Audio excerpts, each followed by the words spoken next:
Yeah, it's I don't think it's coming through your mic.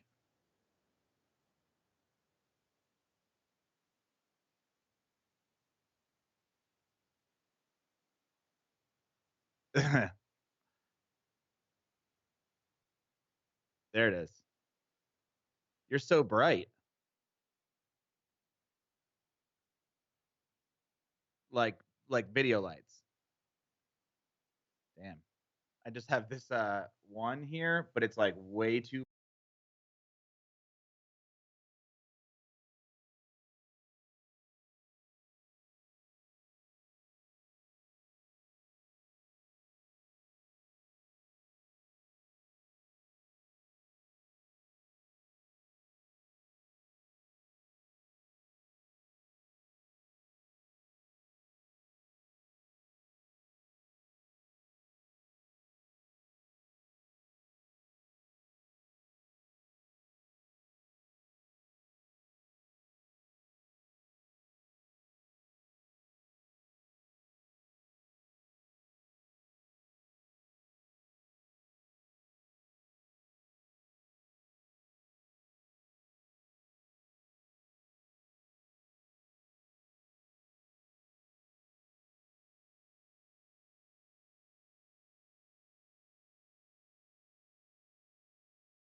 Hey, what's going on out there? It's Doug Cunnington here, and thanks for bearing with the little bit of I wouldn't say technical issues, but I'm with my friend Matt Giovanisci. How's it going out there today? It's going. It's just going. I hear that. Nothing has stopped yet, I don't think. So, so cheers, Matt. It is the Yeah, middle of the day, but we do work for ourselves. So, we do. what are you drinking over there, friend? I'm drinking, I have two beers here next to me. I have an Outer Range Watercolors, which is an IPA, and I have an Outer Range Kicker, which is a Pilsner. Very cool. So you're So you're you're ready to go. yeah, I am very, very stocked up. I've been drinking. I drink a lot as a person, more so in the last month than I normally have. Indeed. Um, which has not killed my productivity because I just wake up hungover and just get on my computer and just do what I have to do. And it's like, it's comforting to basically know exactly what I have to do when I wake up, go to my computer, work on it, watch a little bit of Netflix, go to bed, rinse and repeat. Yeah. So, I mean, you described my sort of lifestyle yeah. as well. So I have a Mirror Pond Pale Ale from Deschutes out here. Oh, So yeah. Nice. it's a good beer. It's a little foamy because I just hooked the kegerator up because we moved to a new Oh, home recently. you have a keg of it. I do. Yeah, we do. Nice. Yeah. So anyway, today we're talking about the Amazon Associate commission rate change. And for people that don't know Matt, Matt is a badass, and you can see he's drinking beer in the middle of the day like a badass would. And he's from MoneyLab.co. He's a co-host of Listen Money Matters. He has a website called Swim University. It's an affiliate site. It's been around for about 15 years, founded in 2006. Mm. In 2019, he made about $283,000 from Amazon Associates, plus close to $90,000 in other revenue. So the gross rev was about $370,000. So congratulations for that. Thank you. But you recently But got kicked in the nuts, unfortunately, with these Amazon commission rate changes. So it's going to cost you quite a bit in estimated earnings. So yeah, I'm sorry about that, but I mean, this is a crazy time, right? Everyone's saying yeah. that. And I'm just curious from your standpoint, like how do you feel before we get into some of the nuts and bolts? Like, what did this do to Mm. your psyche? That day, so it was a Tuesday. I got the email. Those emails ever since 2017 when they initially changed it from a variable fee structure, basing like because Swim University was sending so much traffic and so much sales to Amazon that they're just giving me like an 8% rate, a commission rate across the board. They changed that to a fixed structure in 2017, and that killed one of my businesses, Roasty Coffee, which I ended up selling. So it did not hurt Swim University because Swim University is in the outdoor and lawn and garden category on Amazon. And yeah, so I always read those changes to their policy. When they come through and they always give me like a slight miniature panic attack. And this time when I opened up the email, I had a full-blown panic attack and just drank myself to sleep. Just really just like not lying, like just poured liquor and beer down my gullet until I was like, everything's great. I'll fix it tomorrow. And then that's when I like the next day I woke up because I was angry that day. So I was drinking and writing, and that's like it's great because it's like a lubrication. You get the words out, but you go back and you read, you're like, oh god, yeah. Let me clean up some of the language and let me fix some stuff and instead of complaining, make it more proactive. And so yeah, overall though, since that day, I've been so heads down on another project that and my team all kind of stepped up to the plate. We have a very small team of about like 3 or 4 people, and they all stepped up and we all figured it out together. And it was like, okay, we have a plan. We're gonna see how this goes. It happened yesterday. I have not checked Amazon Associates today. I'm a little nervous to do that, but I figured I'm not going to do anything drastic until May. I want to see how hard I'm really hit because I thought my business was over in 2017 when they had their first cut, and it wasn't. And I was like, okay, well, maybe the same applies here. I don't really know. So we'll see. I haven't looked. But I've kind of like always been expecting this. This was bound to happen at some point. And my goal for the last like 2 years has ever since then really has been to shift my revenue streams percentages wise away from affiliate marketing and more into digital products and my own stuff. And not that I wanted to like lower affiliate marketing revenue, I just wanted the percentage of my digital products to be like more like 60-40 instead of like what it was. It was like 90-10. And then I've been able to get it down to like 75-25, 70-30.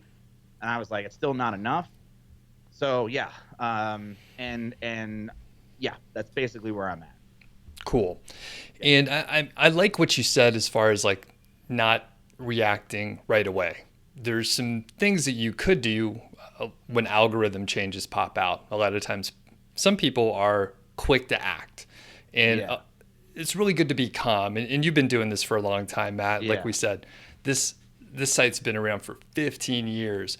You have a lot of traffic going to the site. And if you have traffic, you can adjust your revenue model. And we're going to talk about a few of those items. So just for everyone, the sort of agenda for today is Matt and I are going to talk about beer throughout. I think that's a given. The other part is we're going to talk about some of the options that Matt does have out there that he's looking at. I put several links in the description, so please check it out. It goes to moneylab.co. Matt wrote specifically about this change, and you could get a little more detail on Matt in general and what he's looking to do. So we're gonna talk about options and kind of the business model. The other thing, when I was telling people that I was going to chat with you today, Matt, you're an entrepreneur. You started with affiliate marketing like a lot of big, prominent business folks these days, but you're an entrepreneur and you've been slowly diversifying. I think it's crazy to diversify at the very beginning because you're just spread too thin. Yeah. It sounds sexy, but really you kind of have to buckle down, learn your shit in one area, and then you could branch off and do some other stuff. So I mean, you have a few different areas of business. And for the people that don't know you at all, you just want to give like a 90-second intro and talk about some of your branches of what you got going on. Yeah. So, well, real quick, technically, is there any feedback coming from my microphone? I just want to make sure because I have these speakers on with your voice coming through them, but I do have some pretty good noise gating on this. So I just wanted to make sure that I wasn't getting like double Doug feedback. I think we're good in the chat. Yeah, and everyone in the chat, this is live, by the way. Yeah. So for the people that are watching the recording, you got to hop on these live streams because you could interact directly with people like Matt. So what's your story? Okay, so basically I started Swim University, like you said, in 2006, a little bit earlier than that because I bought it in 2004 and then procrastinated for a couple of years. And then finally launched it because I've been in the pool industry since I was 13. So just something like the pool industry chose me, and then I chose website design because we needed a website for my band, and we couldn't afford a designer. So I just learned, and thank God I did that because that became my career really. Didn't go to college, started Swim University, and Swim University is really just like everything I know about swimming pool and hot tub care. I just threw it on a website, and you can fast forward many years, 15 years, and it's pretty much the same. We were kind of like, I mean, a lot of the articles originally I wrote, they have all been rewritten now by another person, by a team. So my original tone still exists, but it's been sort of like improved over time. And all of the videos that are on there, I did. And now Steph and I are doing with animations and stuff. So it's evolved, but not too much since it's a original. Like we've kind of had the same philosophy on Swim University for 15 years, which is just like we are a website for pool and hot tub owners. Our goal is to make this not complicated because a lot of people on the internet can make pool chemistry very complicated because it's chemistry and you just want to feel important as a person who understands things. So you just from the beer community, like we love talking high level and making each other look like we know what the hell we're talking about. So the same thing in the pool industry. And so that swim university just takes that and goes, this is not hard. It's water. Here's all you really need to know as a pool owner, because all you're really trying to do is get your pool clear and swimmable. You don't really need to understand the math and the science behind it, so which is very different from my other sites. But that's kind of been the philosophy, and it's always been about like educating and making education palatable. And I mean that by saying like funny, try to be funny, and that's really been like the secret sauce of all the things that I've ever done, is just twist of humor. Just throw that little twist of humor in there, and it just makes my life a little bit easier, because like I can write an article about pool algae and not want to kill myself. And then like it's just I don't know, that little twist is just helps me to want to create every day. So, yeah. And that's from university. And since then, I've created a bunch of other websites, a bunch of other projects, but the main ones have been Roasty Coffee was the next project that I did, which I eventually sold. I sold in 2018. You can read all about that whole journey on Money Lab. Then I created Money Lab, which was me. It was an answer because I was this guy who was in the like online business community. Like I had friends, and I was like part of it, but I never felt like I belonged, because I was always behind the scenes at Swim University, and I had to tell people like, oh, I'm that guy. I did that thing. And it was so Money Lab was this way of like me having a personal brand without using my name, because my name is way too long and hard to understand and spell. And I was like, all right. And I just wanted somewhere where I could talk about like this thing that I'm truly like is an actual hobby of mine. It also is a career of mine. And so like I needed that outlet, and that's what Money Lab became. And then from there, I've done a whole bunch of other projects on Money Lab, short ones, long ones, some as big as your head, those sorts of things. So cool. Yeah. So Brew Cabin is another one, which is a home brewing website. All of these sites, by the way, during all this, quarantine situation, have increased in traffic because people are using their pools and hot tubs way more. People are starting online businesses more than ever, and they're brewing again. Like people like that hobby was on a downswing because there's so many breweries, and you can get good beer anywhere. So good. And it was like, right. And so, but now everyone's like, what else am I going to do? Bake bread, make beer, swim in my pool. It goes hand in hand, the beer and the bread too. So yeah. And I think actually I was just chatting with the person who introduced me to you, Matt, back in whenever you started, like first couple of videos for Money Lab and the blog. And so that's been like years ago. And I didn't really know you that well, but then we met around a brew kettle, started talking, and here we are now. We'd hang out if we could get near each other. I know. It's like every week I have this thing that comes up in Asana that's like, email everybody about Friday co-working. And I'm like, I can't this week. Month. But I'm hoping for a while. In Colorado things start to get back to normal, maybe a little sooner than other parts of the country. I don't know. I hope so. I don't know. I hope so. So I'm not following the news. I'm literally like shut off from it. I have no idea what's going on. Yeah, I started to taper back on that too, because there was a lot of just regurgitation. So couple things.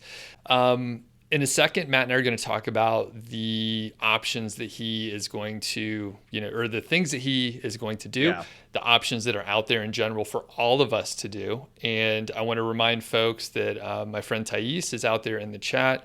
She's together to wherever in the chat. So thanks a lot to Thais. She's gathering questions. There will be Q&A at the end. So we're going to go through a few of those items that Matt talks about. So number one, you talk about some other affiliate programs, and you want to just kind of lay it out for folks here? Yeah. A couple months ago, I was emailed by Walmart, and they were like, you want to try some affiliate links? And at the time, I'm like, no, I don't, because Amazon was fine. Amazon's trusted. Amazon's got a good API. It's, it works with the software that I built. So I was like, this seems like just a waste, not a waste of my time, but just like, just another thing I have to do when this thing's working so well. And I've always kind of been as an affiliate marketer, I've been very with Swim University, I've been very like hands off, meaning, I put the links on my site that I want on my site. They really haven't changed. When they do change in Amazon, I do update them. I do, like, if it's out of stock, I'll change it. But for the most part, they've been pretty solid. And it's been working. And I haven't really done anything to improve it. And Walmart was like, hey, do you want to do something to improve it? Test a few things out. I had a couple of other companies in the pool industry, like pool e-commerce sites that sell chemicals, that reached out to me as well. I've had former relationships with those people as well. And I kind of blew them all off because, not that I kept them in my back pocket. I signed up for their programs, but I was like, I don't have time to sit down and change these affiliate links out and do these tests. When Amazon is just, I know it's working. That has changed, obviously, and so now, it's like, contact Walmart again, and let's get a conversation going. I've been in conversations with other affiliate partnerships who are offering much higher commission rates, and I've been working out special deals with those people and getting trying to get coupons from them specifically for Swim University customers, and so with that, the idea there is I'm working on two things. One, I'm going to be working with Jesse from Genius Link to do choice pages, to try that and see how that works out. We haven't formally put anything together yet, but that's kind of the plan, to see how that works out for Swim University. Maybe do a couple of specific pages, see how it turns out. Also, with my software, which is Lasso, we have the ability to create display boxes, which is mostly what's on Swim University. You see these like affiliate link displays, and we have the ability to put 2 buttons in each display. So one button, if you look at Wirecutter, for example, like Wirecutter has, if you have a pair of hiking boots, it's like you can buy these on Amazon, or you can buy them on REI, and it's 2 different buttons. You choose before you even click. So that is something we're going to try with some of these other, smaller e-commerce stores, and just see, because I'm looking at revenue. I'm looking to see first how bad this Amazon thing really is for me, and then if I can earn more with another affiliate program, or at this point, probably multiple affiliate programs, probably, and paying closer attention to my affiliate inventory. So the way I look at affiliate marketing on Swim University and all my other sites is I look at it as if I run a store where I stock these products, and it's a store like I'm a mom and pop. I'm just a guy who runs a tiny little pool store operation. You come in, you ask for my expertise, I give you my expertise, and then I recommend you products. And I want to make sure that my store is stocked with the products that I truly believe in and recommend. And I don't need a lot of them, because a lot of the times it's the same products. It's like, hey, you got an algae problem, here are the things I recommend. And it's like that can appear on multiple pages of my website, and kind of just looking at those a little bit closer, managing those a little bit tighter, and making sure that they're actually converting. But with Lasso, we can do Google Analytics click tracking, so we know that these display boxes are working, or these text links are working in the right areas. And then I have to look at the individual programs to see if we're making any money from them. Right. So it's work, but this is kind of forced my hand, right? It's made me take what I was so passive. Affiliate marketing was such a passive income stream for me, and now I'm like, okay, I need to take this on Swim University, because Money Lab's so different, and even Brew Cabin's different. I take that very seriously. Swim University was just like, this is working, and the people who come to this website love Amazon, so what can I do? Again. So that's kind of what I'm looking at, is just taking more of a stronger hand in the affiliate marketing organization, inventory, and where we send people. Just being very intentional about that. Right. And I think, you highlight a couple of things that are really important. One, I was complacent too. I think that's what you're describing. You had so much free time that you were working on Money Lab, you were starting new sites, you're working on Lasso, you got a Yeah. couple podcasts going on. I'm doing the same stuff, right? Like Yeah. we set up our businesses and we were able to be complacent, and we should have been improving content a little bit more. We should have been looking for, Mm. hey, can we work with other affiliate programs that are maybe not going to convert as much, but maybe we can add them to the mix. And we Yeah. were just sitting and making money, and it was nice. But you know, Yeah. now we have to be entrepreneurs and figure out how to pivot and do some stuff. Now, Jesse Lakes from Genius Link described choice pages for us last week. Just at a high level, like what does it do, and why do you like the choice pages?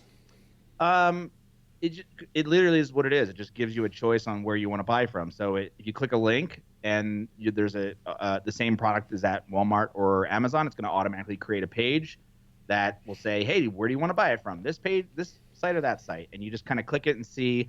And I think that's it's kind of like A/B testing, where but you're giving it's like A/B testing, but you're giving your visitors a choice on where they want to go. And if that choice kind of leans in one direction, well, then you have a general idea on maybe what you should replace your affiliate links with. I'm curious at when you say, before we got on this call, you were like, we got kicked in the nuts. What happened to you? I'm like, especially in the Amazon thing, because I actually don't know some of your other sites. I just know your main one, or I guess the public one. What has happened on your end, and what are you feeling? So similar to you, although I'm glad you asked, because usually, I encourage people to just ask me questions, and then I'll deflect if needed. So I typically don't share my income, just because at some point, like yours, I'll be honest with you, you're making so much money that it's unrelatable. So people in our audiences are like, yeah, I'm just getting started. I'm not making that. I got to pay people.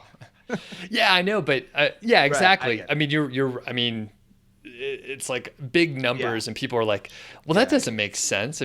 You're the amount that you are not going to make this year is like 4 times or 5 times more what I made out of college. And I made good money. So it's like, these are unrelatable numbers. So anyway, the point is, yes, it is a very big hit revenue wise, because I'm a practitioner as well. I don't just have courses. I don't just talk about it. I do stuff. So it's a big hit as well, on par with what you're talking about. Even worse, the other part of my business is teaching people how to do Amazon affiliate marketing. So this again forces me to pivot, but I was just waiting to do more courses, and I was like, things are fine. I'm moving. I want to go on vacation. I'm doing this other stuff. And now I'm like, all right, I'm going to bust out some courses. Yeah, now's the time. I want to talk about the other stuff I'm doing, because people are like, Doug, you're a one-trick pony. It's a one-note song. What else can you do? But there's a few other things I could talk about, but everyone just, really wants to hear me talk about keyword research and Amazon affiliate marketing. So I've just been, droning on about it. That's what they want me to talk about. I just don't. I'm like, I want to talk about Pinterest.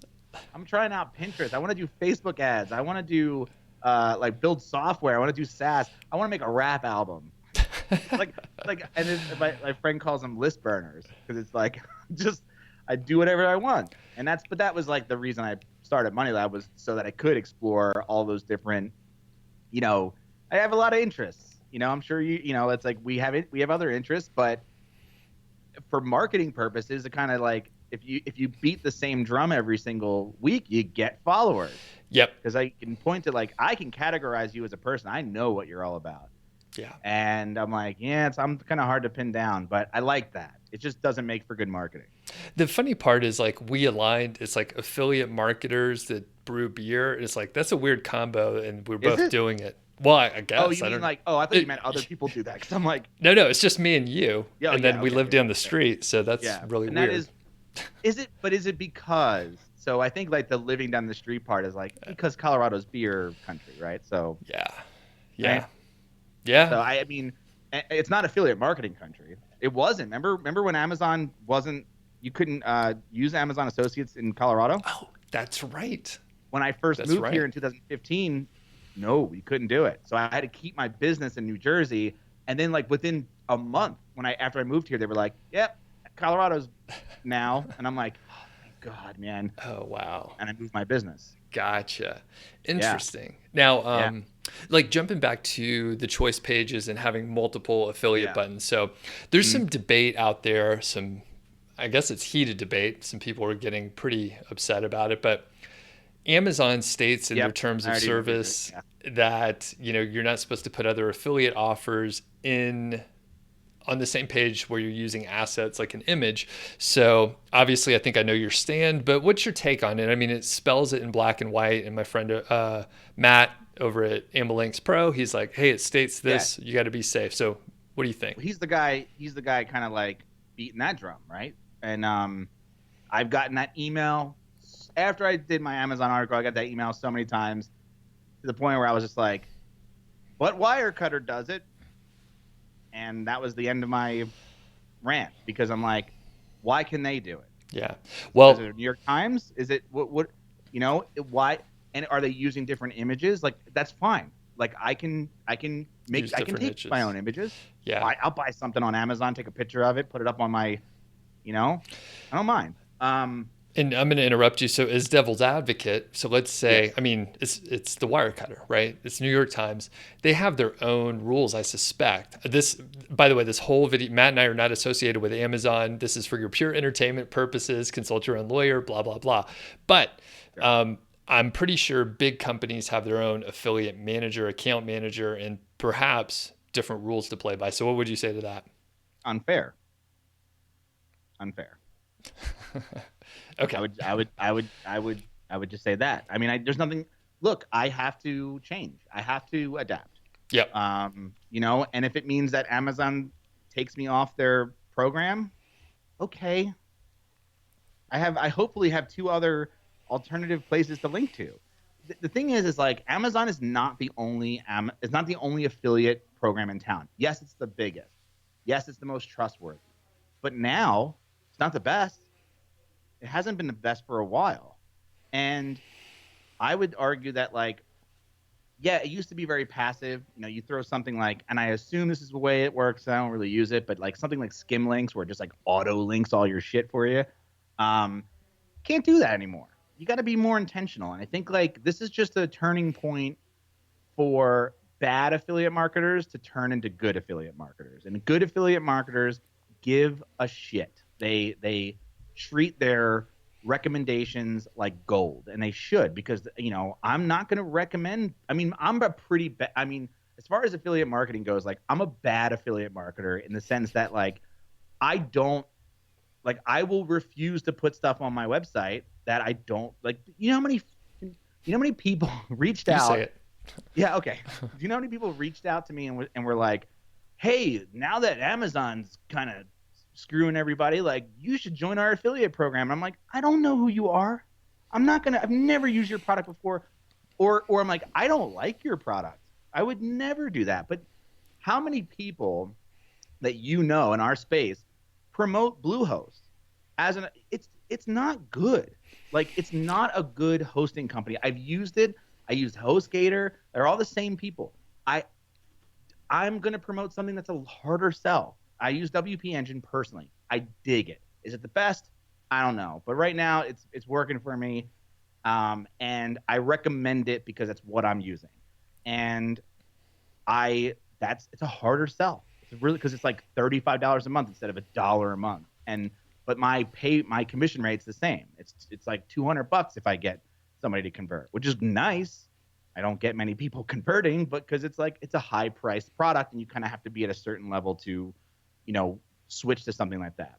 But yeah, I think that makes me a bad affiliate marketer because I'm not willing to put things on my website that I don't believe in personally. Now though, it's like that's not even the game anymore. The game is I have to believe in the place I'm sending them, which is like in the e-commerce space. I do love Amazon. Like I buy from Amazon. Do I think they're a questionable organization doing questionable things with employees and pollution and things like that? Yeah, but I'm not alone in that sentiment. I'm not alone in that statement. Um, Doesn't mean I don't buy toilet paper from them when I need it. Doesn't mean like I didn't just get, a flour duster in the mail from them because I'm baking sourdough. Like, and the thing is, it's like the reason I go to them is because every time I step into a store, I'm like, do you have this? No, but we can order it for you. I'm like, Amazon will have it to me in 2 days. Why do I leave the house? And that was before all this. Yeah. But I was going to say, we just moved to a new place. Welcome to my new office. And yes, very nice and bright. Thank you. We needed to order a few things, and Amazon shipments are way behind. So we actually ordered stuff from Walmart. So I mean, that's good. It's an interesting, world. It's an interesting time. I think we like ethically, I have to really like vote with my dollars at this point, because I kind of like, I think I was one of those people who swept Amazon's practices under the rug in my mind. I was like, yeah, like I read the Everything Store. I was not happy after reading that. Just business ethics. And then I wasn't happy with like all the employee treatment. And I'm like, but man, 2-day shipping, oh boy, like so easy. And now I'm kind of like, okay, Matt, now's the time you need to like question that and rethink that. And you probably should have done it years ago. And so here we are. As an affiliate marketer, this has pushed me in that direction. And I'm like, good. It's a good thing I'm being pushed in that direction. And I believe this whole thing is, I have to believe this whole thing is pushing me in a good direction. I can't, otherwise I'll go insane. I can't, that first day, yes, I drank myself to sleep. And I don't, when I say that, I'm not an alcoholic where I was like pouring, handles of vodka down my throat. It's like, I enjoy beer, so I just enjoyed it a little bit. I imbibed a bit, because I was like, oh, fuck this day. I'm done. Like, I'm done today. Like, I got screwed. I need to like regroup and rethink. But I've always wanted to diversify my income away from affiliate marketing. And I don't mean removing affiliate marketing from my strategy. Again, like I said earlier, just shifting the pie chart to more things that are more in my control. Like, because even I could say the same thing about search engine traffic. Again, this is that whole thing I said it in the article. I said it before. It's like, you are not a part of these board meetings. And if you're relying on these big companies to like send you traffic and send you revenue, and they have a board meeting that you're not a part of, and it changes your whole, it's like, you need to have more control over that. And that's why I think email marketing is so special and important, because you have control for the most part over that email list. Digital product sales and just product sales in general of your own thing that you create, you have more control over that. Even advertising, you have some control, but advertising, I can tell you, and I'm not talking about is it Ezoic? Is that how you say that? Yep, easy. And also they're a sponsor of mine occasionally. So yeah, what were you going to say about Ezoic? The fine people at Ezoic? Ezoic. Yeah. No, I'm just saying that, like, even with like those, you have less control. But I'm thinking of when I did Swim University ads, we were direct sales. So like, I would be like, do you want a banner ad in our next email? Give me, a couple $1,000 or whatever. Right. Same with podcast ads. A little more control, but working with, that's why these companies are so popular, because working with advertisers directly, you're working with another marketer who wants to basically own the message. And you're like, but I have journalistic integrity, and like, I want to say what I want to say. And they're like, yeah, but you have to say it our way. And you're like, God damn it. Yeah. So it's just a rough go. Yeah. Unless you're into it, because people are into it. I happen to not be one of those people, but that's why it's like, I want to control my own products, and that's part of the plan that I'm moving forward with. Yes. And you are, a podcaster through and through. Perfect transition to digital products. And you have a course, and, it makes some good money. And I know courses are margin wise and effort wise, and the control that you were just talking about. Absolutely amazing. Yes. I love courses, and you're into them as well. So you have an Mhm. existing course, you're going to beef it up, you're going to do upsells, knuckle down on the marketing in general. So what do you Yeah. have in place? How do you feel about that? Because when I read it, I'll be honest with you, this is, you Yeah. could fire back at me, of course, but you talked about quote micro upsells, which are great. Upsells are good, but are you like, hey, I'm gonna add some more courses? Do you know what the market wants as well? Yeah. 15 years. I hope I do. All right. So Swim University has had this like, we, trying to figure out the Swim University audience is like both easy and incredibly difficult. One, we're dealing with a lot of people who are who are older. We're talking about like your grandparents own in-ground pools, and your grandkids are swimming in them. Believe it or not, we have a lot. I get a lot of widows email us. Husband dies, they need to take care of their pool, and they're kind of lost, and they find Swim University. So from that anecdotal evidence, I was in the pool industry, like talking to these people. I mean, and I always say this, like, imagine a 13-year-old boy telling an adult how to do something, like how to take care of their pool. Like they're Yeah, coming to a kid. yeah. And That's you're the 13-year-old boy. I'm the 13-year-old boy in this scenario because it really happened, and it's like that kind of power is ridiculous, right? Sure. And regardless, it's just a funny anecdote. But this is like, our audience is older people. They're not really that. I mean, like, majority are internet savvy, but some are not. And so like we get a lot of people who email us and go, "When am I getting my book?" I'm like, "We're not getting a book. It's you got it." It's like, "Oh, It's did you ever email. enter your address in? How would we know where to send it?" It's just like things like that, and Yeah. we get it all the time. I can't even put enough messaging in our sales cycle to stop it. It just happens. Um, we had a book that came out when I read. If anyone's familiar with Nathan Barry, who runs ConvertKit, Hmm. had a book that came out called Authority, and I read that book because I was like, I'm going to create a product for Swim University many years ago. Created that product. It was called the Hot Tub Handbook, which is still for sale today. And I put it up for. He was like, "You got to charge a lot of money for your book. Charge money for your book." I'm like, "Cool." And to me, $49 was a lot of money, and no one bought that shit at all. They were like, "I don't want it." Until I got it down to 29, and then sales just picked up. And it wasn't a traffic change. It was because this is anecdotal, but I believe that my audience was like, a book cost $24 to $29 because I've been to Barnes and Noble and I've looked at the UPC code on the back of a book and seen US, Canada, those prices. And until I hit that moment, and this is for any product, like until you hit that price point for your audience, like it just kicks. So later I was like, okay, I can't charge more money for an ebook. I could call it a digital guide, which I tried to do. Doesn't change the fact that it's a book in their minds. And so I was like, I need to add to this product in order to charge more for it.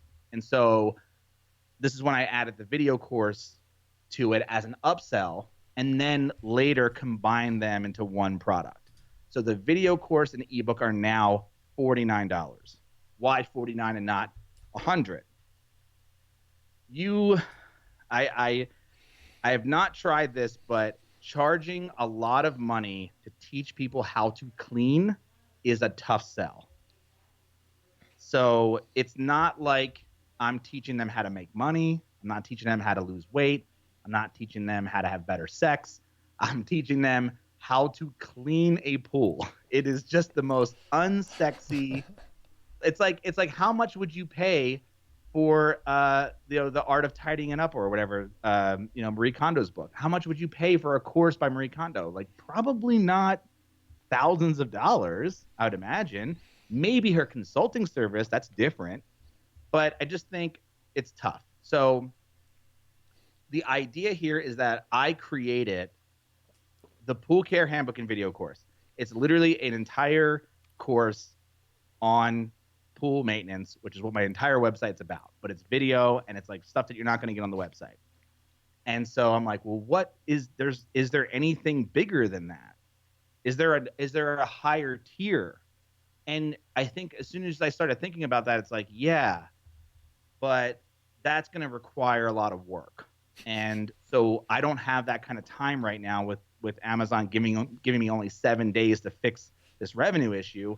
What can I do instead? And so that was like, okay, my goal is to earn more per customer. I just need to increase the amount I earn per customer. An easy way to do that, increase the price, right? But then I may lose customers. So I was like, let me just add a little small product, $20, that to a sale. So it's like, hey, some people will buy it, some people won't, but I won't lose those original sales I had, and I may gain some extra income from those new sales I have. And obviously, I have an entire back catalog of customers who've bought my product over the last 4 years that I can just say, hey, we have a new product. It's great. So I might get an influx of cash flow in the beginning. And then we're going to create one for the hot tub side. And then it's like, then it's becoming a niche thing where it's like, okay, we have this main product that kind of works for everybody. But what about people who have saltwater pools? Do they need something? They need special treatment. People with Bacquasil pools need special treatment. People with Intex pools need special treatment. And it's kind of like niching down without ruining the base. It's kind of the whole plan there. I like it. And hopefully earning more per, more, I don't know what they call it, like revenue per customer. Is that there's a good acronym, right? That sounds good. Yeah. RPC. Yeah. So that's kind of the idea there to kind of rectify this problem. And and like literally the day after this all happened, when I came to my senses, we started working on that product. So we're actively coming out with it before pool season officially starts, which is Memorial Day is that. So we hopefully will get it done before that, but and it's really easy to do. It's just like it's going to be a $20 guide that is kind of an add-on. We're not gonna muddy up our marketing at all because our marketing works. So we don't want to go, hey, we'll advertise this to some people and not, and it's like, well, what if they only buy that and then they don't buy the big course? Let's just upsell the people who want the big course. Sure. That makes sense. Yeah. Hopefully we'll see what happens. I mean, again, not again. First time I said it on this live stream, everything's an experiment. So if it doesn't work, we'll pivot. If it does work, then I'll be thanked. And I think that's key. I mean, when I have launched courses and other products, you launch it and then you're maybe 25% done because then you have to figure out how to market it if you need to adjust. If you pick the wrong market, like you said, you could sell ebooks for a lot, but if your market thinks ebooks are like regular books and they have a anchor point from Barnes and Noble, then you got to adjust, and you have a pretty good idea of the price range that they're comfortable with. And hey, if they just spent whatever, $29, another $20, that's pretty good. And you're, what is that, like a 80% increase in rev? We're looking at, we did close to $100,000 in product sales last year. So, I'm okay. It's like we're fine. And perhaps we have to look at other brands like Swimming Diversity may just get hit. And even if we switch to something like Walmart or any of the other e-commerce stores, like, just get hit. So what do we do? More products, better marketing, more traffic, and then try to find even other revenue streams outside of even that. And so we're going to transition a couple more points as well, but you mentioned the potentially an ebook on sex, and I would say I would make that a choose your own adventure if you're taking requests. Scratch and sniff. Scratch and sniff. That's even worse, Matt. Oh man, do they make that scent? Can you do that digitally? It'll just spritz out from your monitor. It's disgusting. Okay, moving on to YouTube ad revenue. You mentioned that you made like 11K, which is no slouch in the YouTube world. You want to double it. And, Mm-hmm. what's your strategy there? You and I had a quick little I guess, off the record chat, which is now on the record, where I was like, hey, are you placing your ads manually? So, yeah, what's your strategy over on the YouTube side? So I've gotten a little bit of kickback on this strategy because they're like, we're in quarantine. Like all other YouTubers are suffering. I'm like, I'm not seeing that in my stats. We have a high CPM. I think it's because we have an affluent audience of pool owners. Is my guess. So we're currently sitting at about an $8 to $9 CPM, and that hasn't changed.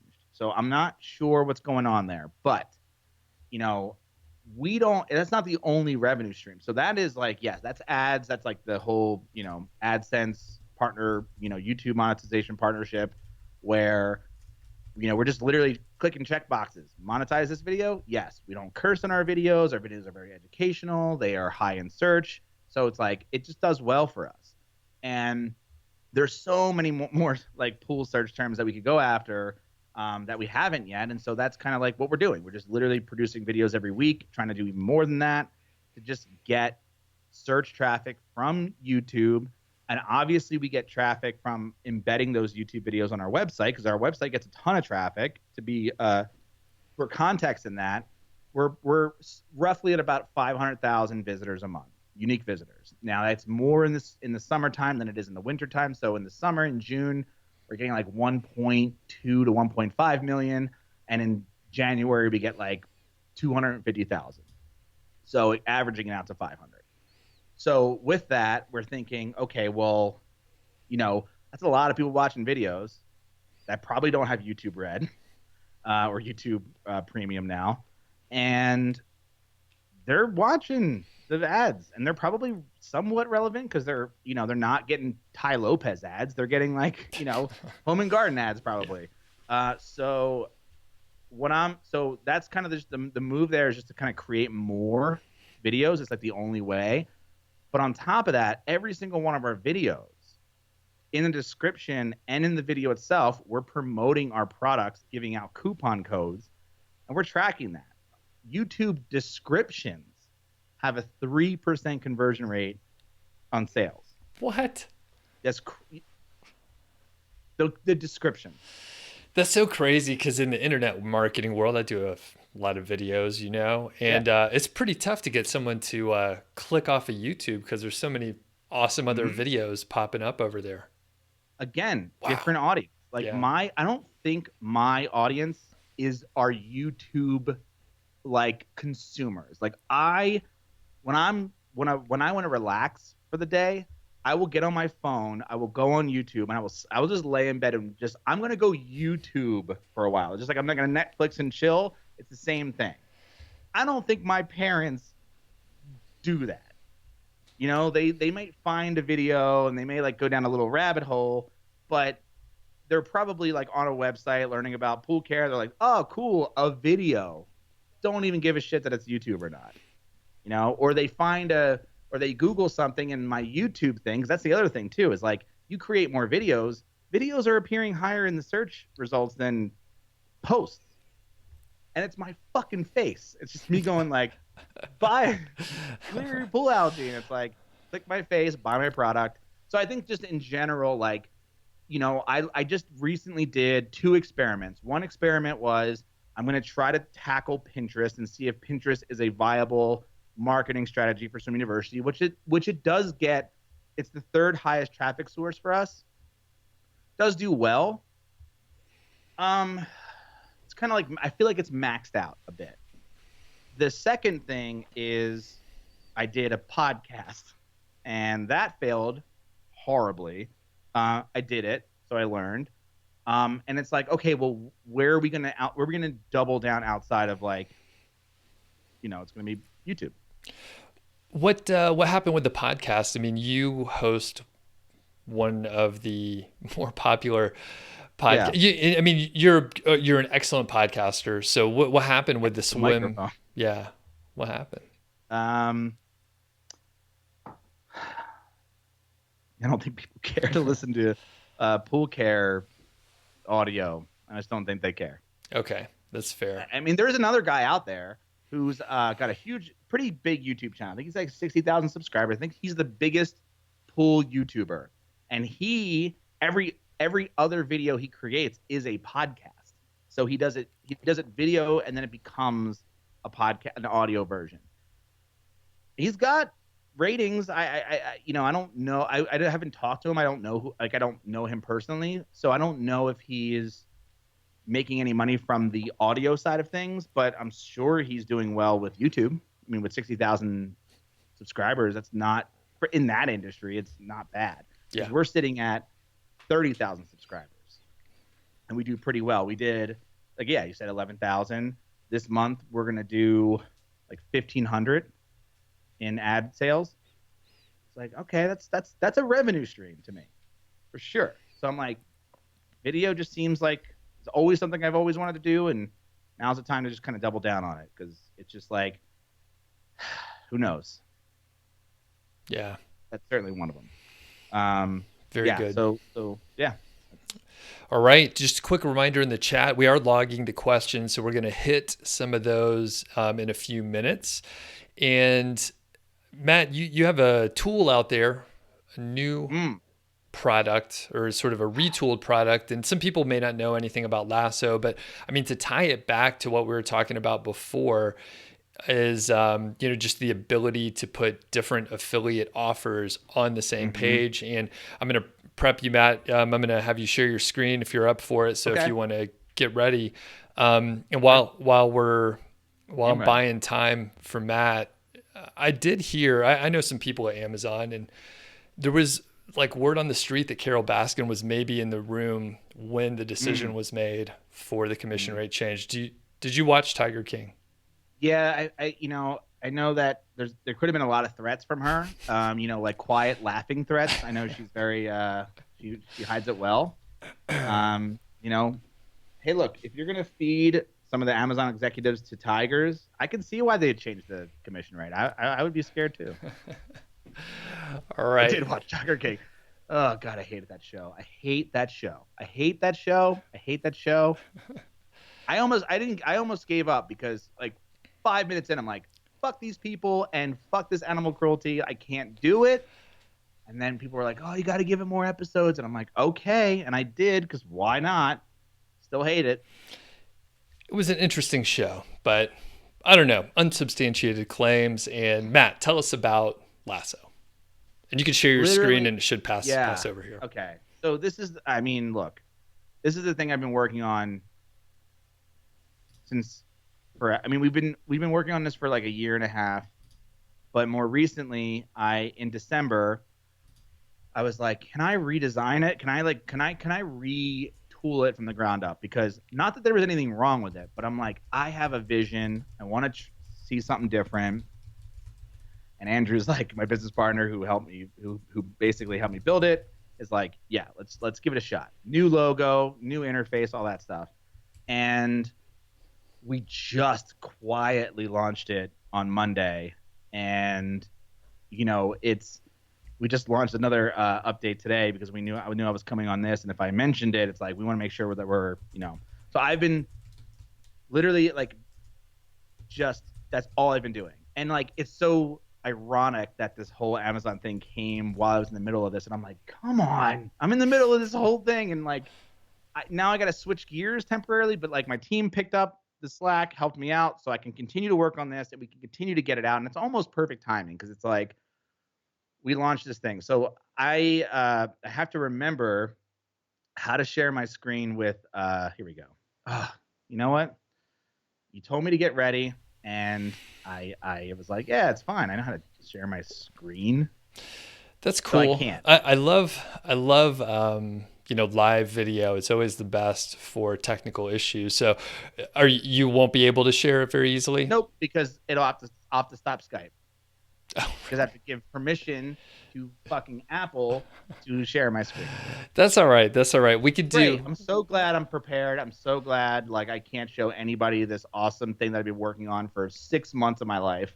Well, if I share my screen and just show the front page, and we could schedule another one, so we're good to go. Yeah. And then that means Apple, why are you doing this? Like, why do they do that? it's well, Matt, do you have any little monologue you could do while I get ready over here? Yes, I can do a little monologue. So again, like I was saying, like Lasso has been this project I've been working on forever. Basically, what it is it's an affiliate marketing plugin for WordPress that allows you to control your affiliate links like you would anything else. But it has a couple of other features, including being able to add affiliate link displays. You can monetize any link. So if you have a link on your website that's like, hey, I linked to ConvertKit once, I linked to Bluehost once, I linked to this product once, but you didn't add in your affiliate link because maybe you weren't part of the program at the time, or maybe you forgot. In Lasso, you literally flip a toggle and it monetizes it for you on your site. You can also do it with keywords. So if like I'm a huge fan of Podia, one of my favorite software. It's what I use to sell all my products. I talk about it constantly on Money Lab, and I'm like, I'm part of their affiliate program, and I saw the new version of Lasso on Monday, and I was like, I added Podia as a keyword. It went and found all the times I mentioned Podia on my website, and I just toggled them because every time I mention Podia, I want to send people to Podia and use my affiliate link. So, and then what it does is it shows you opportunities in like, it knows, hey, you've been linking to this site. Maybe you should link it with your affiliate link. And so it'll give you like a little icon that says like, you have new opportunities to link things with. So yeah, it's got broken link check detection. It's got out of stock with Amazon detection. It's kind of like we're trying to build, and I think we have an all-in-one affiliate marketing plugin solution, because I think there's a lot of plugins that do good things very well, but there's not a single plugin that does them all and then does them all very well. And so that's what we're trying to do. And plus we have a couple of features in there, like auto linking things, like being able to like switch affiliate links like on the fly without going into every single post and page. Very good. And a couple of the standout features I would say are around, number one, the slickness and the attention paid to design for the feature boxes, because sometimes those come off a little sloppy in some other tools that I've used in the past. Yeah. And link alerts, huge. If you have a big site, that's a sleeper hit. Like that's such a sleeper hit that we were like, yeah, let's. I mean, like I always wanted it because why not? Mm-hmm. And now I'm like, and we actually had it in when I had a plugin before this called Earnest, which is what this became. And I actually had link alerts in there, and then we built it into this new version, and it's like everyone's like, this is the best. Like, this is awesome. Yes, and with the link, it's so easy to build. With the yeah, and I looked at scripting it a little at one point in time, and I was like, it's pretty straightforward. You could just, I mean, it's fairly an easy programming problem to deal with. But a couple of the other things are, I mean, you have click tracking, which, I mean, that's a thing that people could set up with a lot of tools for analytics, but you have the full affiliate dashboard. And when you're talking about diversifying to other affiliate programs, you really need to have clarity on what's going on. So if you realize, hey, this other program is crushing it, I need to know that. Yeah. So, yeah. And you mean, so like with because we send all our click tracking data into Google Analytics, and so you can find out which pages on your site and which affiliate links on those pages are getting the most clicks. So for example, on one of my sites, we had this like top 10 posts of like 10 brew kettles that we offered at Brew Cabin. And it turns out that like looking at the click tracking data that we sent in with Lasso, we found out people were clicking the fifth one the most. And so it was like, oh, well, let's move that to the first one. Gotcha. And that's what we did. Yep. Gotcha. And and you mentioned the displays. That I mean, I appreciate that because that's my like that's my department in the plugin, besides like the sales page design and literally the entire interface design. But like I'm in charge of like making displays look awesome on your website. And we have 2 themes that we launched with. We're coming out with a whole bunch of more themes. You can customize your themes. I have a whole I drew up this whole thing about CSS where I can give you like all these cool codes to design it any way you want to do it. We're coming out with comparison tables and attributes and a whole bunch of other features kind of into display territory. But yeah, this is like, this is a long time coming. Like a lot of these features were like, and we all just like, we launched it and we lowered the price. Wow. And it's so, well, I was going to say, you added a 14-day free trial so people could check it out. And by the way, there's a link in the description, and I'm an affiliate, which it states. So if you do sign up and you're a paying customer, which I think, if you check out the free trial and you dig it, if you have any issues, feel free to, Matt, is it safe to say the customer service is excellent? I'm doing it. Okay. That's me. All right. So if you me and Andrew and we're in it. If you catch Matt before he starts drinking beer, customer service is outstanding. So, but there is a free trial for 14 days that you could check out. And Matt, we'll have you back on for sure to talk about and show the demo. You could do a little. I mean, I'm. This is like one of the things I'm like super, super proud of, because it's been so long and like we were just so anxious to get it out. And it just like when this whole Amazon thing went down, we were already planning on launching it. And it's like, I'm so glad that it like just the timing worked out for it. But yeah, I'm like, I still like the design, which is a weird thing. I usually create designs and I'm like, I could do better. But no, I feel like I did good, which is not something I ever tell myself. I'm usually pretty critical, but yeah. Yes, I need help promoting it. That's pretty much what I'm going to be doing for the next couple of months. Because this is a way to diversify as well, away from like what happened. So very good. It's like trying to help other people solve this problem the same way we're solving it. So awesome. And I mean, my background's in software, so I know how tough it is to put it together. I never marketed software, and that's even harder. I know. I mean, in this industry is tough. It moves fast. Especially plugins, because this doesn't. When you look at this in WordPress, it does not feel like a WordPress plugin. It feels like its own thing, and that was kind of the point. WordPress plugins are hard. Most WordPress plugins don't have a free trial because how? We've kind of solved all those problems. And so like ours is like, everything is built by us. We run everything. You can only buy it through us. So yeah, it's like, it was a long time and I'm proud it's out. And I wish I could show it. Can you show your screen and at least the sales page? Cause that was all me too, or no? I think, I can. Hold on. Give me 1 second. And let's hit, couple questions, because I know we had some from the very beginning. So this is from Southpaw. So thanks everyone for putting in the questions, and feel free to hit us up with some more. Matt, you good on time, by the way? Yeah. Okay. What are you going to do? Yeah. I'm going to have to call my wife to get more beer out of the keg. She saw me walking by. She's like, you have to drink beer in the middle of the day. Like what the fuck, man? Yeah. So, okay. Southpaw says, what impacts does Matt see with the Amazon changes to your SaaS product, Lasso, in general? Oh, I think it's a net positive.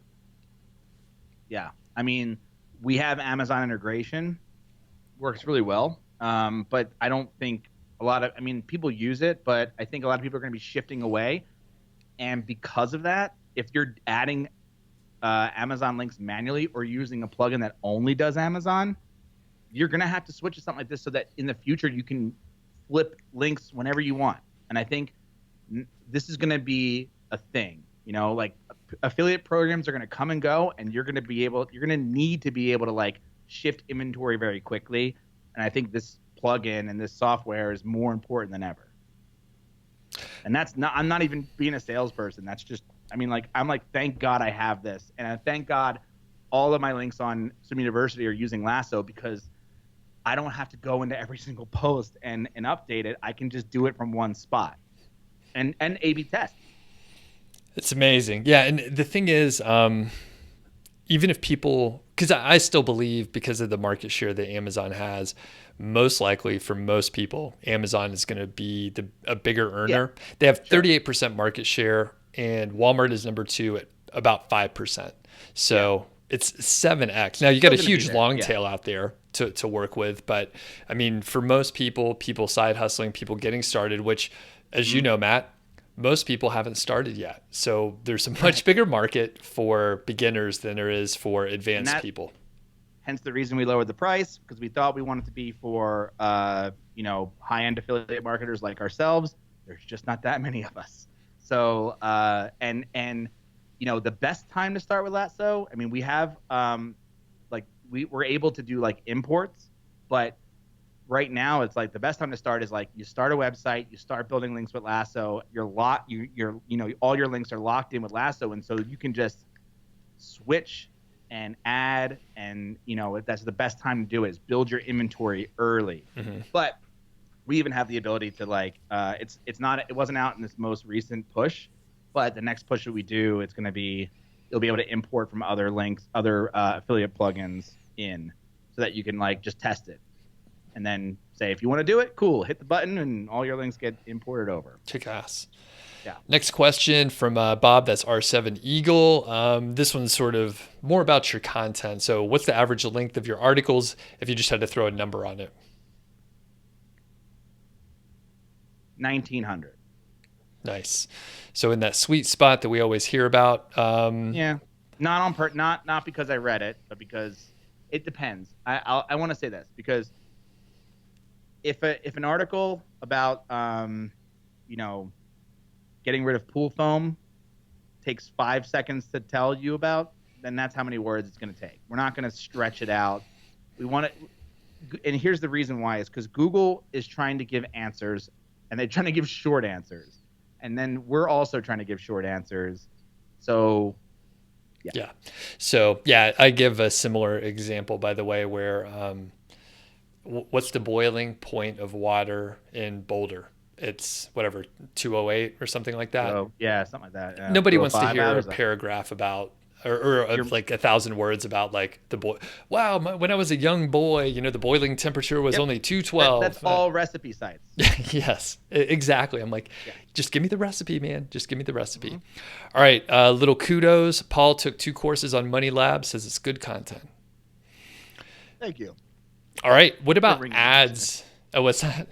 The ringing endorsement. Good content. And that was the comment from you, Matt. So thanks for that. Next is I'm just kidding. So the next one is do you have display ads on SwimU? No. This is a point of contention between the two of us, and Spencer and even Jake and everybody who sent me an email, and it's like, I got a lot of those emails like, and it's time to add display ads to your website. I've thought of it. I mean, look, I've done this. I used to have display ads, not from a third party, but just kind of running my own with my own plugin that I built, actually. But the reason right now that I'm not running ads is because there's 2. One, I am a speed demon. I care too much about page speed, and that's maybe hurting me financially, but could be helping me in the long term. And 2, I'm a designer. So if you throw an ad on my site that sucks, I don't want it. I don't want people to see it. I think I want more control. Again, it could be a detriment to my bottom line, but it's kind of more of an integrity designer speed play. But not to say that I wouldn't try it as an experiment on Money Lab to see if, what it would do. Because again, everything's an experiment. I just have my principles, but that's the reason why. Gotcha. And I agree with the speed stuff and all the things that you said. I have a whole course on page speed. You can't put it in. Yeah. And I guess, I'd just be curious. Would you consider just testing it for X amount of time and just see, hey, all right, this is what happened? And yeah, but yes, but I'm worried more about the long-term effects of it for SEO. That's my bigger concern is, I can throw ads on it, but is Google gonna penalize me a bit for having a slow site plus ads they're not making money on? Yep. Okay. And that makes some sense. And I mean, I personally don't enjoy ads when I go to a website. Sure, So right. And again, like how many people have ad blocker installed? yeah.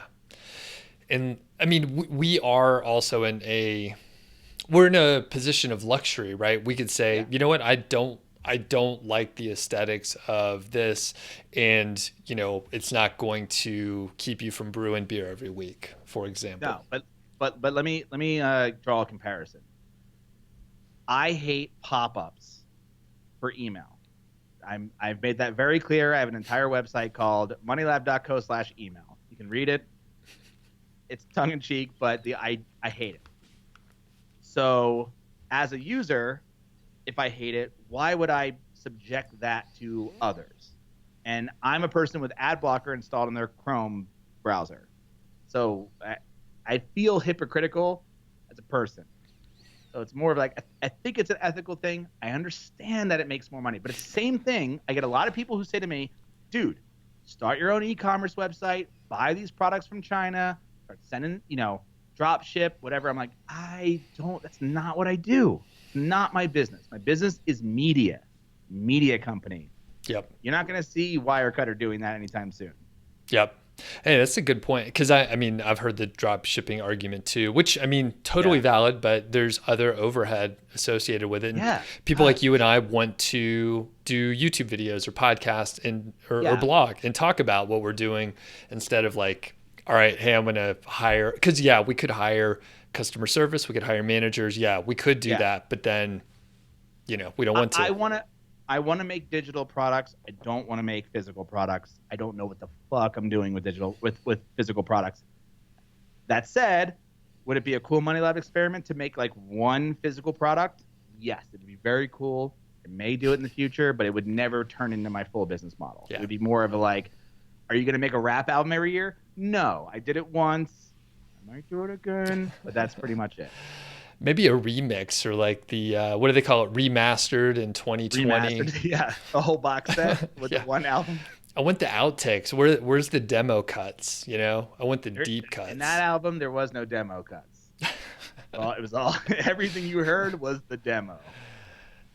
Next question, unrelated to you, Matt. So I have a course. Someone's asking if it's opening up. It's opening next week. I am adding some new units to address the commission rate change, but a lot of people are waiting for it, and it's going to be a little different. I'm always generous. I have a 60-day money back guarantee, and I'm going to be even more generous because things are different. I mean, you can still make good money, but people are not going to be able to make as much as we could in 2016 or 2019.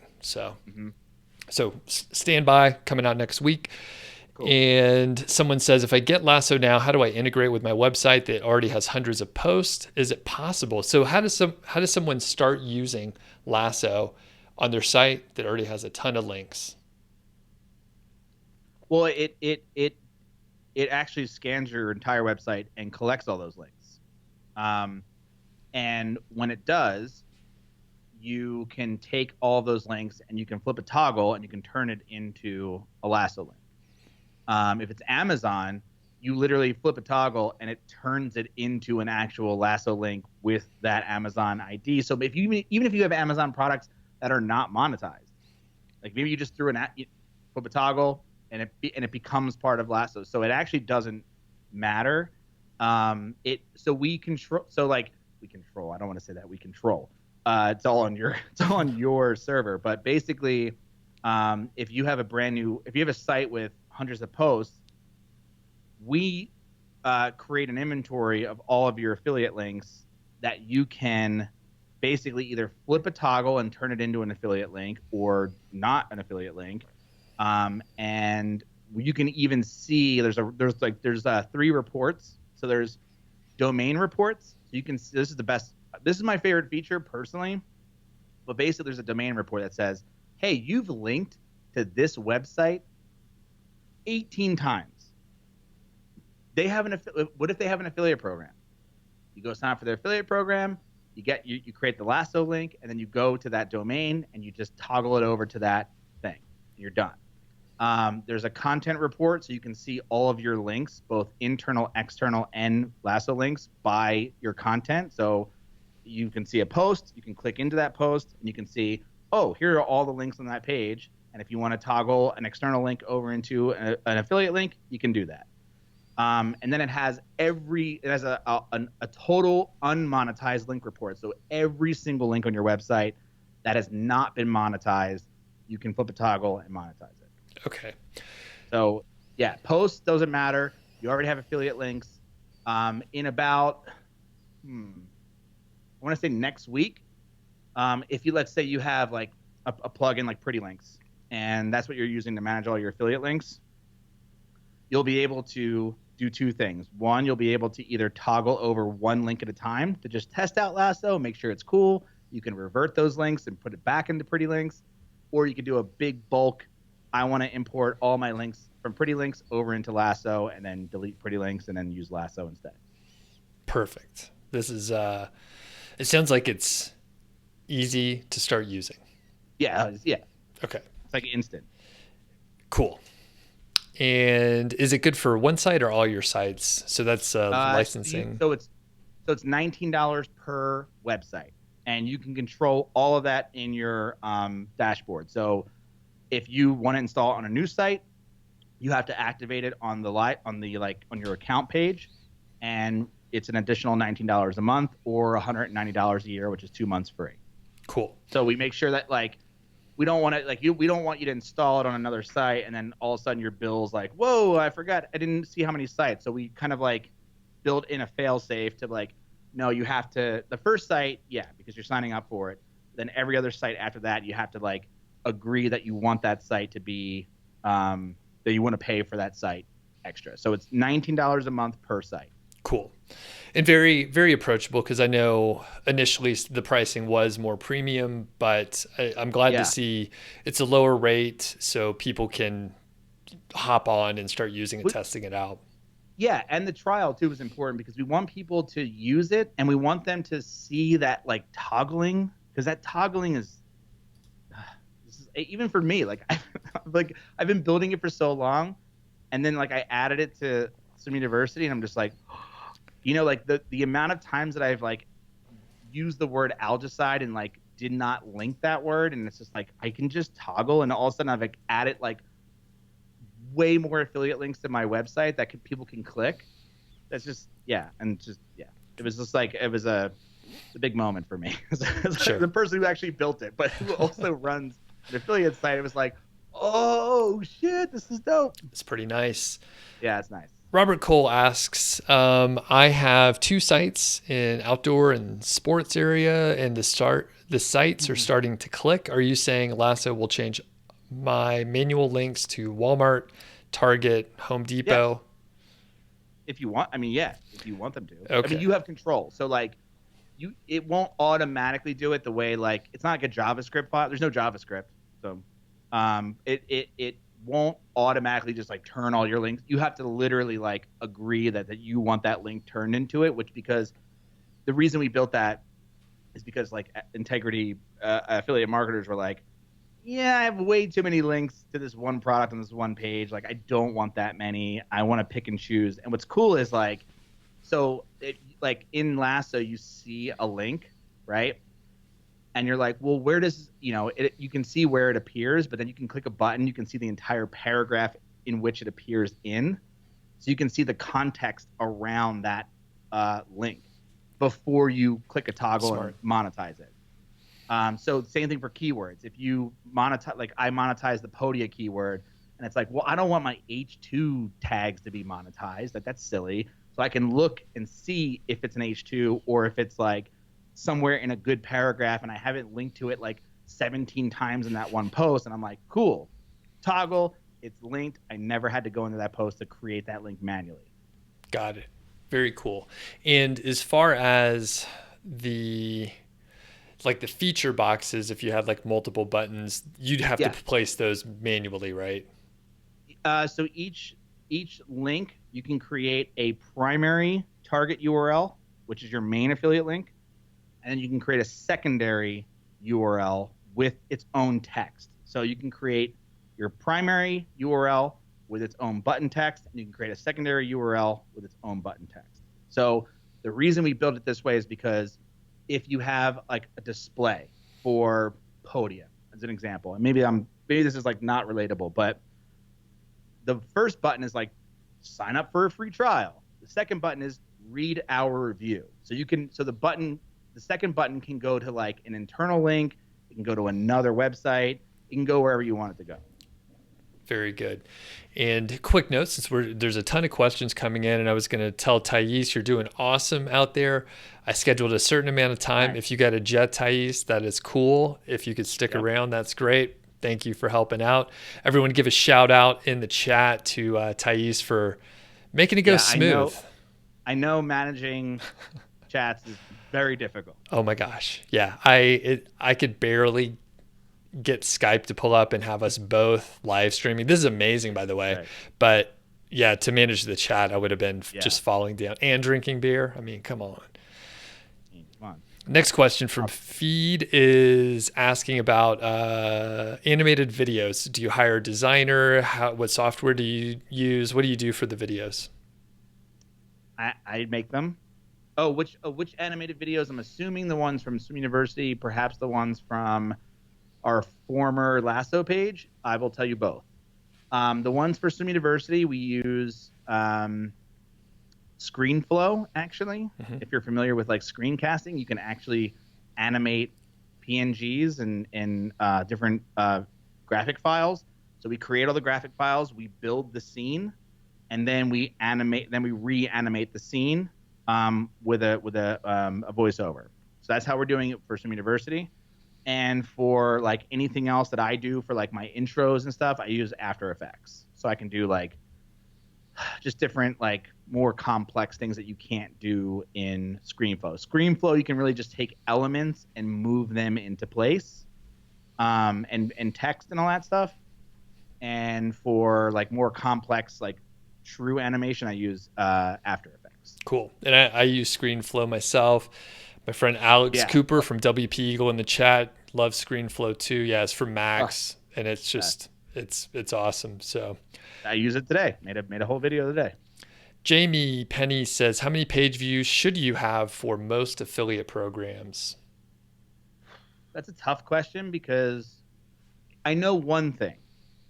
For the previous Amazon post, a pre-commission slash, I remember Income School, they were saying about 30,000 page views will equal about $1,000 per month.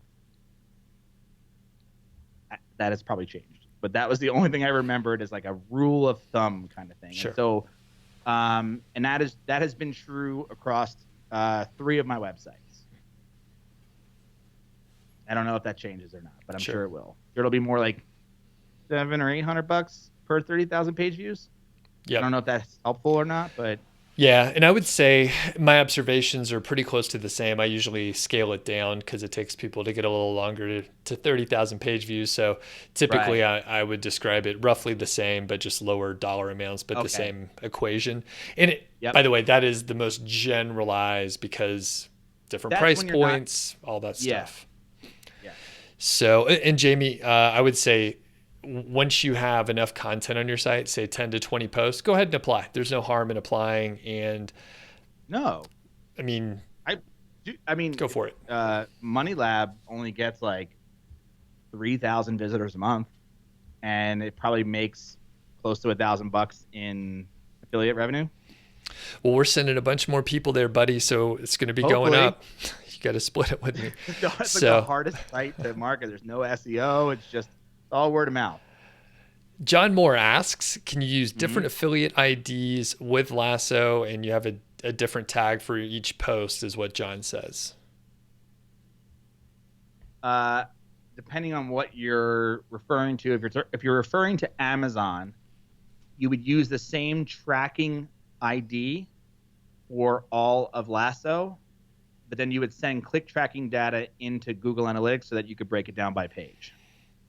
Very good. But if you were using other affiliate programs, you can add whatever URL you want. It's not just Amazon. You can add literally any affiliate URL with any tracking ID to any link. Cool. But each page would be the same link, so that way, if you had like a single affiliate link across 200 pages on your website, you could update it in one place and it would update across 200 pages.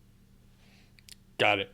So, in for the full context for people that don't know what or why John is asking, so John, I believe, was trying to track his revenue per page by using tracking IDs, which is a very difficult way to actually implement. Let's say you have 600 pages. Well, that's not a viable option. But if you use Google Analytics, then you have analytics. Okay. You have analytics for exactly what you're looking for, and so. If you use something like impact radius and you can add sub IDs into links, then you can use something like the affluent dashboard, which I know is pretty expensive, but you can use it to track really detailed shit. Eventually, something that we're working on, but it's for now that's kind of the solution. But yeah, that's really technical, high end shit. But you can do it that way for sure. Yeah, with Lasso. And that's what Andrew does specifically. Okay, very good. And I was going to say, I mean, people want to have more data, but I never track to that granularity, and the value in which you get from that level of data is tough to really capitalize on. Yeah, I mean, Andrew's done it. I mean, again, like this is like stage one of Lasso. It gets much bigger than this in the future, but it's like kind of like getting into that more granular data detail stuff, which he's a big data expert. It's where he comes from, is his background. So that's kind of where we're headed. But for now, Google Analytics is like giving us the best tracking that we've seen so far, which is awesome.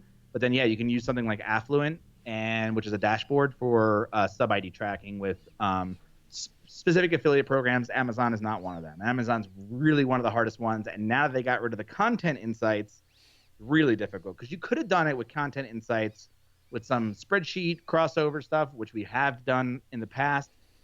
You can even use something like Google Data Studio to start connecting those data points between Google Analytics data you get from Lasso and other APIs that you want to connect to, which I have videos on as well. Not that granular, but pretty awesome.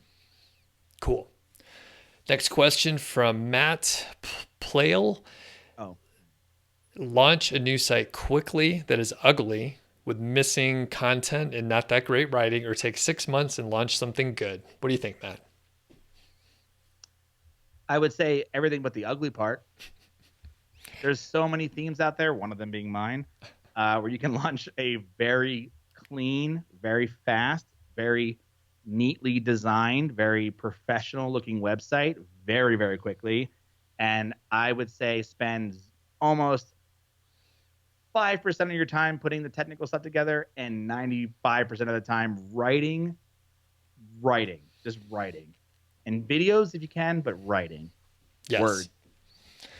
And I generally agree. I mean, let's say you do launch the site in 1 month.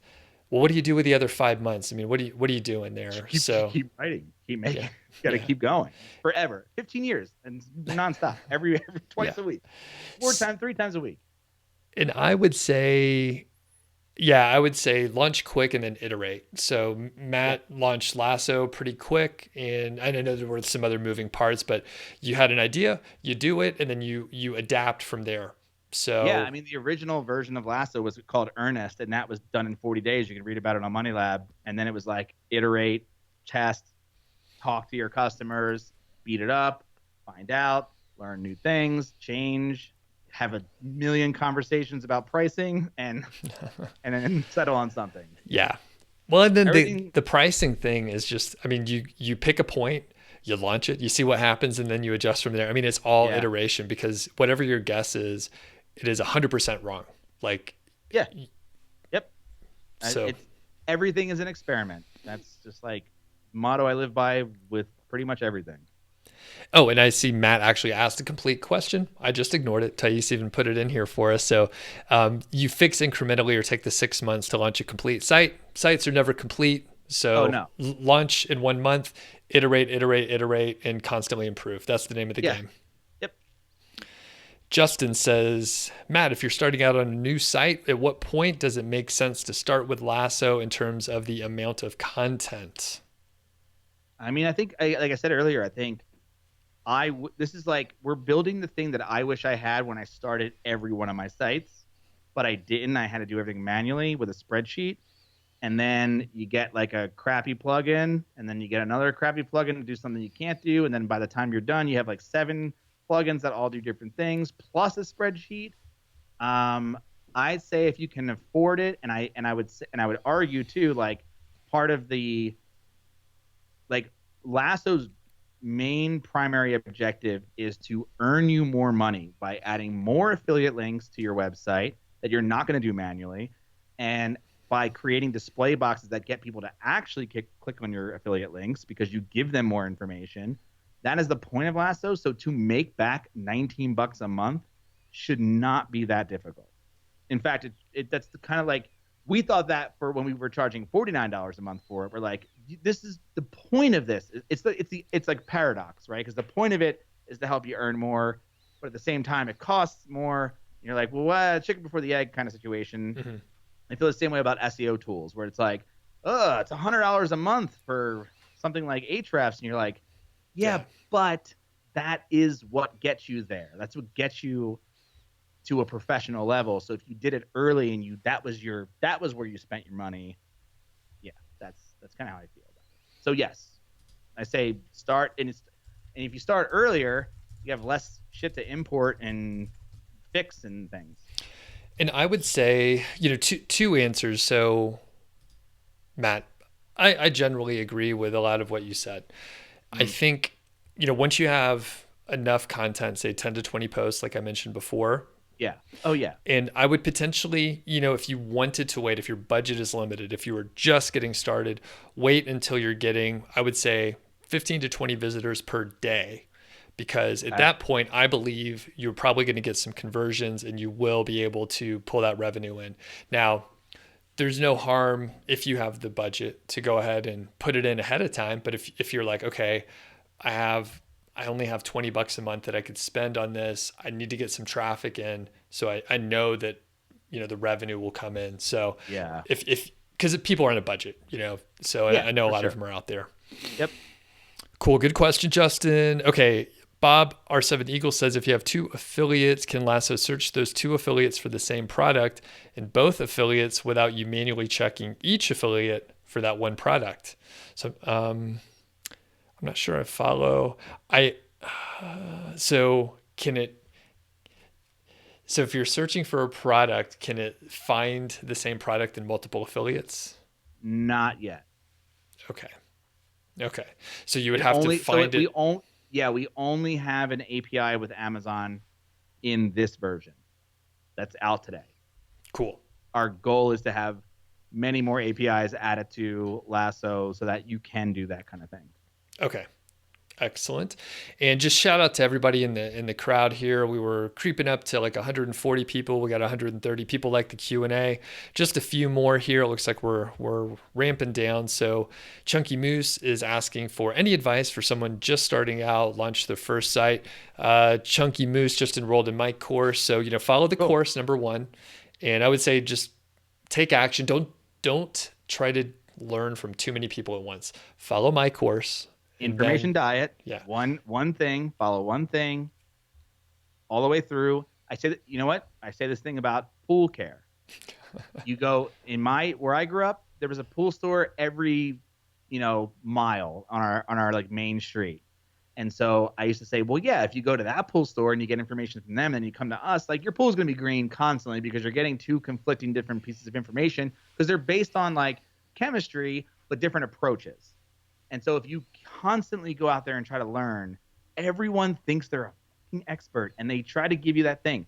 But the truth is that each one of those people are their own expert in their own little field. If you just follow their blueprint, you will get somewhere. And then at that point, you will create your own blueprint. And then you will start a website and you'll become an expert and we'll all be friends.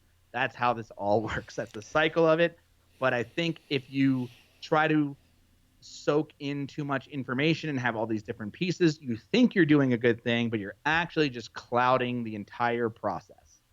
And then you end up doing nothing or whatever. So yes, I agree with that 100%. It has nothing to do with sales. It's just like stick with one program, follow it through, and then you will eventually come up with your own, like, because your audience is going to be different from Doug and I's, and it's like you're going to have your own like thoughts, you're going to have your own like internal conflicts, and you'll get somewhere with it. And the risk is, it's like a jazz musician, right? Like the risk is you're going to potentially pull together ideas that don't work well together. But later on, like if you learn Amazon affiliate from me, for example, and then you learn display ads from John Dykstra, for example, and then you pepper on some other stuff from other areas, email marketing from someone else, and then you pull it together after you kind of are competent in each one, your way around. There's a good chance you're going to have a nice combination. If you pull all three at the same time, you're going to be confused, and there's a strong chance you're going to do things in the wrong order,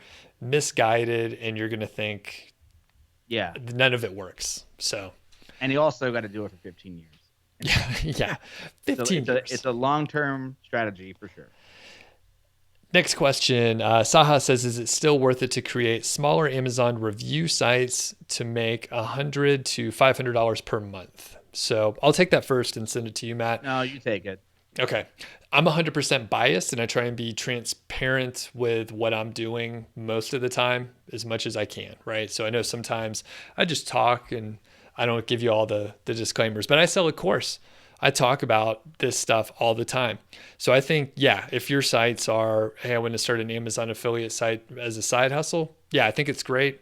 It's easy to monetize. People are comfortable with Amazon, all the stuff we said. If you're thinking, I'm going to quit my 6-figure IT job and do Amazon, well, that's going to not be a 1-year plan anymore or a 2-year plan. That's going to be like a 5-year plan, and it's going to be a lot more difficult. And in 5 years, things could be very different. So I don't think you can do replacement income if you're aiming for under $1,000 a month, $2,000 a month. It's totally doable. Totally doable. Still. So, and I'm biased. I'm deep entrenched into this ecosystem, and I'm going to be putting more feelers out and doing other things very soon. So, all right. I think that was all the ones that Thais sent over. I think there may be a couple others. A couple more, Matt? You good? Good, man. How much beer do you have left? I ran out. I have I have a kegerator with 3 taps. I have a beer fridge of aged beer, and then I have a beer fridge of canned beer, and that's not a joke. I have 3 fridges of beer. That's really awesome. Yeah, I know. I was going to say it was in the morning, so we didn't drink. So once this is lifted. I don't have any kegged beers. I actually canned a bunch of them and delivered them. And I have 2 beers going right now. One's a IPA and one's I can't even call it a Kolsch anymore because I just like bastardized it. But I'm kegging those tonight, and then I will be carbonating them and canning them. So if you're interested, I would love to get your feedback on some cans. If you don't mind me delivering cans to your place. I would love it. Yeah, absolutely. Yeah, I would love to try the Kolsch. I know that's one of your faves, right? I'm not using Kolsch yeast. I'm using a cream ale blend from White Labs because they were out of Kolsch yeast. It's 100%. No, it's not 100% Pilsner. It's 95% Pilsner, 5% Munich. And I did Cascade.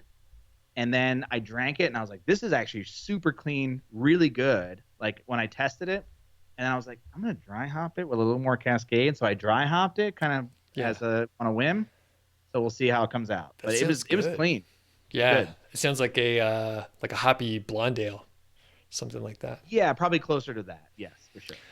And I can't wait until we can judge some beer together and do some tastings, sitting man. Here on this email address for more judging, and I'm like, well, I guess we're not judging any beers right now, but no, there was going to be the big conference or competition was going to be here in Longmont, and April, right? Soon. Yeah, next year. Are they postponing it, or are they just not doing it? I think they're not doing the first round at all, and then there was going to be other judging later, but I think things are all up in the air. So, okay.